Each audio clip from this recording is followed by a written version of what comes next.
Hello பிரெயினியாக்ஸ். நீங்க ஒரு போட்டோவை ஃபேஸ்புக்லயோ இன்ஸ்டாகிராம்லயோ இல்ல வேற ஏதோ ஒரு சோஷியல் மீடியாவில் அப்லோட் பண்றீங்கன்னு வச்சுக்கோங்க. அது ஏன் சில பேருக்கு உடனே தெரியுது, சில பேருக்கு கொஞ்சம் லேட்டா தெரியுது, சில பேருக்கு தெரியவே மாட்டேங்குதுன்னு உங்களுக்கு தெரியுமா?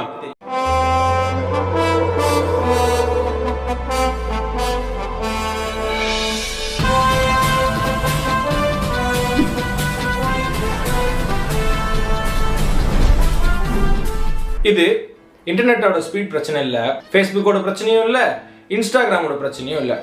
இதுக்கு பின்னாடி ஒரு சாஃப்ட்வேர் தொடர்ந்து முடிவு எடுத்துக்கிட்டே இருக்கு.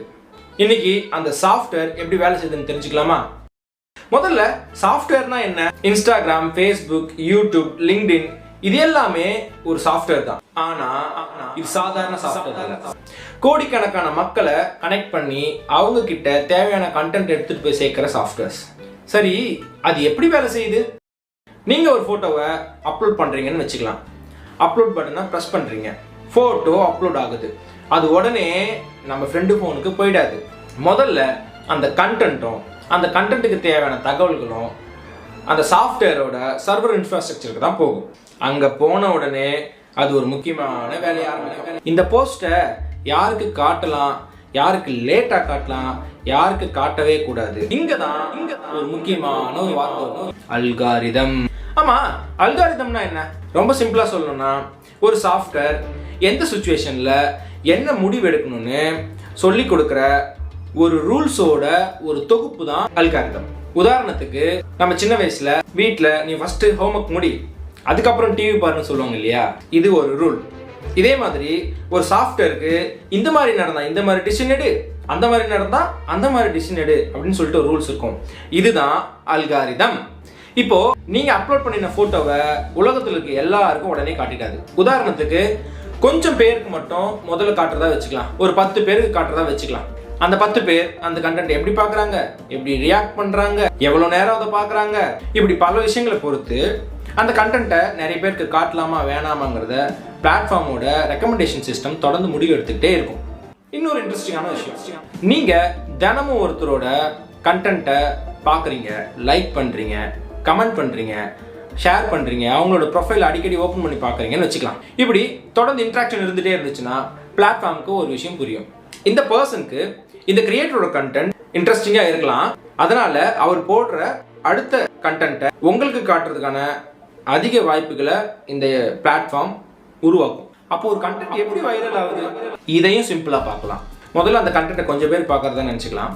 அந்த பார்க்குற கொஞ்சம் பேர் அதை லைக் பண்ணுறது, ஷேர் பண்ணுறது, கமெண்ட் பண்ணுறது, அதுக்கப்புறம் அந்த கண்டென்ட் வந்து ஃபுல்லாக பார்க்கறது, இந்த மாதிரியான பாசிட்டிவ் சைன்ஸ் அதுலேருந்து வரலாம். அந்த பாசிட்டிவ் சிக்னல்ஸை இந்த பிளாட்ஃபார்ம் உத்து பார்த்துக்கிட்டே இருக்கும். ஸோ இந்த மாதிரி பாசிட்டிவ் சைன்ஸ் வரும்பொழுது பிளாட்ஃபார்ம் அந்த ரெக்கமெண்டேஷன் சிஸ்டமில் ஓகே இதில் பாசிட்டிவ் சைன்ஸ் இருக்குது, இதை வந்து நம்ம நிறைய பேருக்கு வந்து ரெக்கமெண்ட் பண்ணலாம்னு சொல்லிட்டு அதை ரெக்கமெண்ட் பண்ண ஸ்டார்ட் பண்ணும். நான் முதல்ல சொன்ன மாதிரி ஒரு கண்டென்ட் எடுத்தோடனே உலகத்தில் இருக்க எல்லாருக்கும் காமிச்சிடாது. முதல்ல ஒரு 10 பேர் காட்டும். 10 பேருமே பாசிட்டிவ் சைன்ஸாக இருந்துச்சுன்னா 10 100 ஆகும், 100 1000 ஆகும், 1000 10,000 ஆகும், 10,000 மில்லியன்ஸ் ஆகும். இப்படியே ரீச் பெருசாகிட்டே போகலாம்.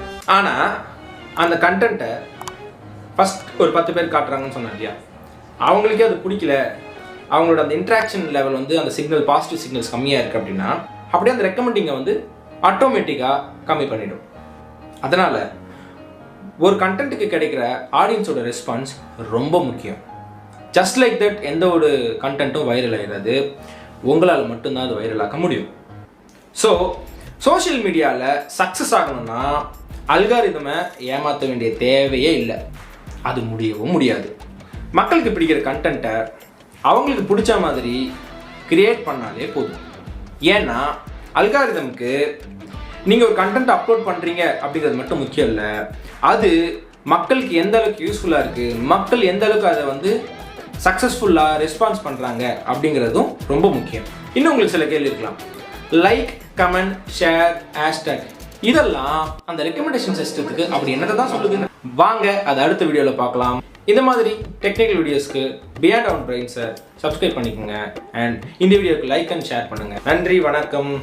Signing off Suren. Bye bye.